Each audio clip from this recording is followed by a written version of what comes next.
मेरे सभी भाइयों एवं बहनों, आप सभी का इस भोज एकेडमी यूट्यूब चैनल में स्वागत है। आज हम आपके लिए लेकर के आए हैं स्वामी विवेकानंद जी के बारे में। तो आज हम 12 जनवरी स्वामी विवेकानंद जी का जन्मदिवस मनाने जा रहे हैं, जिसे हम युवा दिवस के रूप में मनाते हैं। और प्रतिवर्ष हम युवा दिवस के रूप में और सामूहिक योग दिवस के रूप में इस कार्यक्रम को मनाते हैं। और प्रतिवर्ष स्कूलों में और सामूहिक जगहों पर सामूहिक रूप से स्वैच्छिक योग कार्यक्रम किया जाता है। और यह योग कार्यक्रम इसलिए किया जाता है कि स्वामी विवेकानंद चाहते थे कि इस देश के प्रत्येक युवा का शरीर लोह की तरह हो और उनमें इतनी शक्ति का संचार हो जो कि सूर्य की तरह प्रज्वलित हो। तो इसीलिए यह योग दिवस के रूप में हम इस दिवस को या स्वामी विवेकानंद जी के जन्म दिवस को मनाते हैं। तो अब हम देखते हैं कि स्वामी विवेकानंद जी का जन्म कब हुआ था। तो स्वामी विवेकानंद जी का जन्म हुआ था 12 जनवरी 1863 को। यह कोलकाता में हुआ था। और इनके पिता का नाम क्या था? तो इनके पिता का नाम विश्वनाथ दत्त था और माता का नाम भुवनेश्वरी देवी था। और स्वामी विवेकानंद जी को पहले संन्यास धारण से पूर्व नरेंद्र नाथ दत्त या नरेंद्र के नाम से जाना जाता था। और स्वामी विवेकानंद जी के गुरु, तो स्वामी विवेकानंद जी के गुरु थे रामकृष्ण परमहंस। और देखिए कि सनातन धर्म का प्रचार करने वाले व्यक्ति कौन थे? तो सनातन धर्म का प्रचार करने वाले व्यक्ति स्वामी विवेकानंद जी थे। ये सनातन धर्म का प्रचार केवल भारत में ही नहीं समस्त विश्व में करना चाहते थे।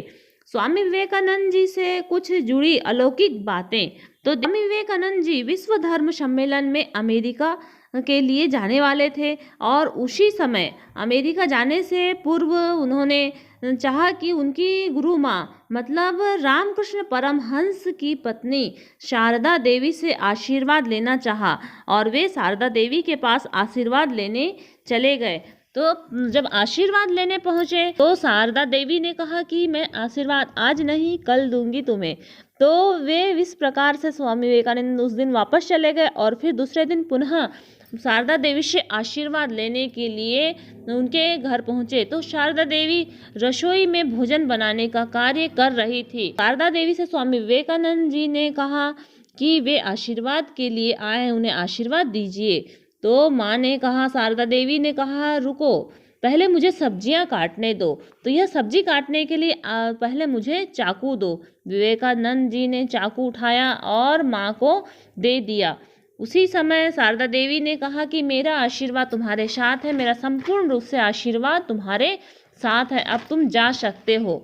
लेकिन स्वामी विवेकानंद जी को यह समझ में नहीं आया कि चाकू से आशीर्वाद का क्या तात्पर्य है। विवेकानंद जी के मन में यह बेचैनी थी कि आशीर्वाद और चाकू का क्या मतलब है।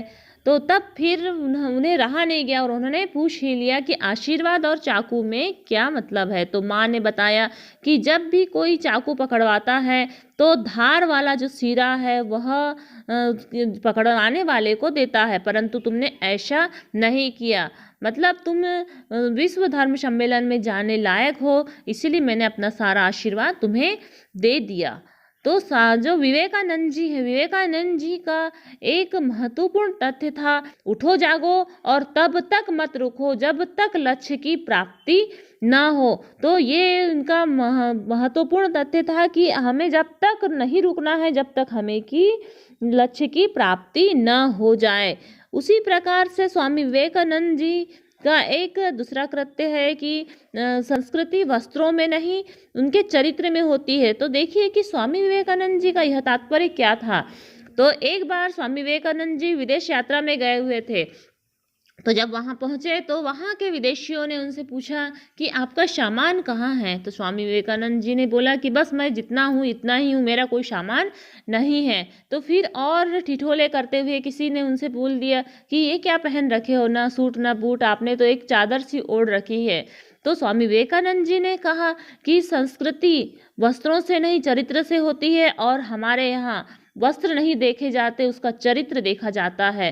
तो इस प्रकार से वे भारत देश के महान और भारत देश का विदेशों में महान रूप में नाम करने के लिए प्रसिद्ध थे। इसी प्रकार से वे जब अमेरिका गए तो उन्होंने शून्य पर भाषण दिया था और उनका भाषण सर्वमान्य और सभी स्थानों पर प्रसिद्ध हुआ था।